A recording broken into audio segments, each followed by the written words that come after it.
На песчаном берегу, где ракушки на ветру, ходит важным боком-скоком, наблюдает зорким оком.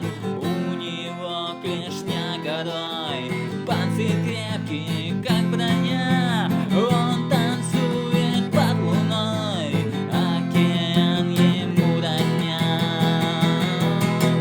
Крабик, крабик, топ да скок, спрятал ракушку в носок, щиплет пальчики слегка, веселит издалека.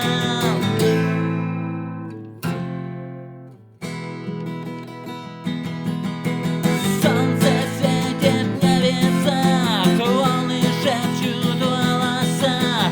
Наш герой идет на дно, там прохладно и темно. Новый домик он найдет, всех соседей соберет и огребет.